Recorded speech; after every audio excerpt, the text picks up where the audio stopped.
reminded as they were singing these gospel songs.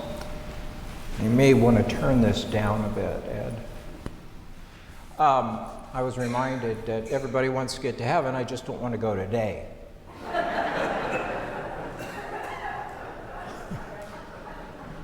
And a couple other stories. Billy Graham, these are true stories. Billy Graham, in the earlier part of his ministry and his tent evangelism, was in a small town somewhere in the United States, and he had written a letter and wanted to mail it, but couldn't find his way from wherever he was staying to the post office. He ran into a lad running around. He said, "Can you tell me the way to the post office?" And the young man graciously told Billy Graham how to get there, and then Billy Graham, just by nature, said, "Oh, by the way, I'm the Reverend Billy Graham, and I'm going to be preaching a revival at the tent, and if you come, I'll show you the way to heaven." And the little boy said, "Heck, you can't even find your way to the mail post office." Let me think if I got one more. I do. Some of you appreciate my sense of humor. The rest of you have to suffer. Billy Graham, Oral Roberts, and Bob Schuller all died. That's all. Wow, that's true, I think, now. Huh? Anyway, they all went to hell. And after a short time, the devil came up to God and said, "You got to get these guys out of here. You got to get these guys." And God says, "Why?" He said, "Well, they are driving me and everybody else crazy." And God says, "Well, you know, what's the problem?" He says, "Well, Billy Graham is constantly trying to save people. Oral Roberts is trying to heal everybody. And Bob Schuller is trying to raise money for air conditioning."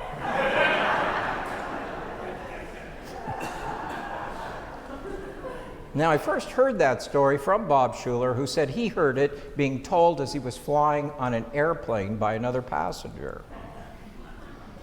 Oh, well. Those have absolutely nothing to do with our scripture, which you can find on the back panel of one of the center panels. It comes from the book of Colossians. And, whoa. He's risen. He's risen. Anyway, forgive me for that. Colossians, written by the Apostle Paul, and of course Paul wrote 2/3 of the New Testament. There probably would not be a Christian faith without the work and the influence and the dedication of the Apostle Paul. Not one of the original 12. Of course, he never met the historic or the physical Jesus, but had that experience on his way from Jerusalem to Damascus to actually persecute some of the early Christians. Colossia, or the town to which this letter is written, is in Turkey, modern-day Turkey. It's not there anymore. But at this time, it was a big thoroughfare for commerce, traffic between, the Greek and the Roman society and eastward. The word Colossia actually means red cloth, because what they sold there was dyed red cloth. That was their big product. Purple was a very expensive cloth that was gotten from, I don't know if it was mollusks or something in the ocean. So it was very expensive and rare, and red cloth was the same thing. So at the time this letter was written, somewhere probably around 70 AD, 70 CE, because we know that whether it was all written by Paul or not, it says in here, "As I write to you from jail," and he was imprisoned many times, but we believe this was probably his last in Rome.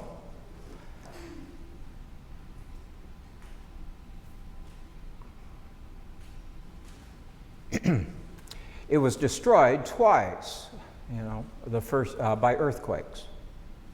The first in the first century and the second, early part of the second century.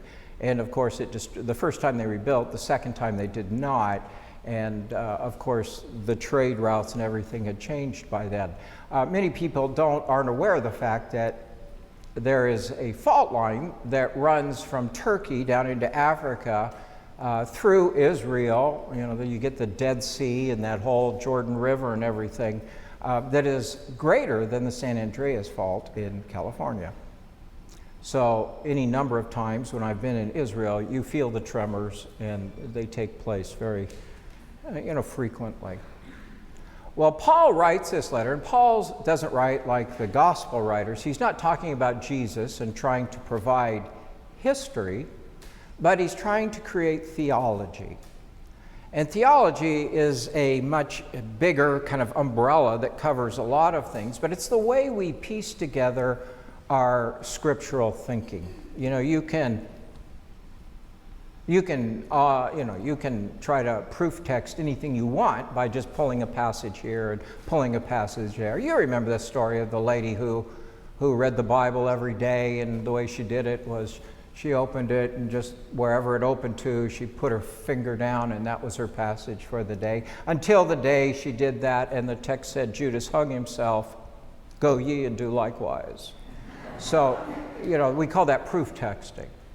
But we take passages of theology, and we all have them, where we take those texts that we think are central, and we try to connect the overall theme and push down to lower levels things that we think are either of lesser significance or in many cases not applicable, like the dieting and some of the laws in Leviticus and so forth.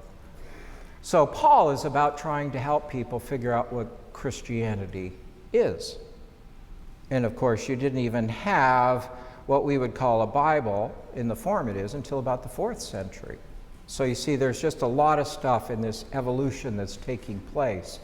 And Paul is passing on his portion of it. And of course, these letters became precious, eventually deemed sacred. But this one, in the book of Colossians, I'm sure you've all read it, right? This kind of summarizes the whole book, this paragraph in which he opens. And if you'll bear with me, I will stop as I read it, so please follow along, to just mention or footnote a few things here that are much bigger than the one passage or the scripture. They tend to move into a broader, as I said, theology of who we understand is God and the role of Jesus in that whole scheme. Okay? By the way, I do this weekly, in some form. It's called exegesis. Great Scrabble word. exegesis, which is really asking, what did it mean then, and how do we apply it today? Okay? So Paul writes, we look at this Son, Jesus, and we see God, who cannot be seen. Christians say, if you want to know what God is like, the closest picture we get is Jesus.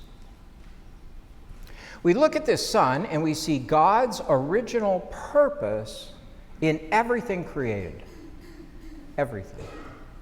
For everything, absolutely everything, above and below, visible and invisible, rank after rank after rank of angels, everything got started in Him and finds its purpose in Him. The Gospel of John starts by saying, in the beginning was the Word was God, the Word is with God, nothing was made that wasn't made through it, and of course that's Jesus, which helps me theologically to believe in every religion, every tradition, every culture, and every nation, that divine spark of Christ is already there.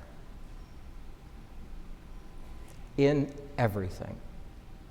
He was supreme in the beginning, and He is supreme in the end. I want you to know how glad I am that it's me sitting here in this jail in Rome, not you. And there's a lot of suffering to be entered into in this world, the kind of suffering Christ takes on. I welcome the chance to take my share in the world's part of that suffering. This mystery has been kept in the dark for a long time, but now it's out in the open. God wanted everyone, not just Jews, to know this rich and glorious secret inside and out. regardless of their background, regardless of their religious standing. The mystery in a nutshell is just this: Christ is in you, so therefore you can look forward to sharing in God's glory. It's that simple, no more, no less. No more, no less. That's what I'm working so hard day after day, doing my best with the energy God generously gives me. Susan, would you read it once more without the hesitations I put in, please? I invite you to just close your eyes and listen to this. We look at this sun and see the God who cannot be seen. We look at this sun and see God's original purpose in everything created.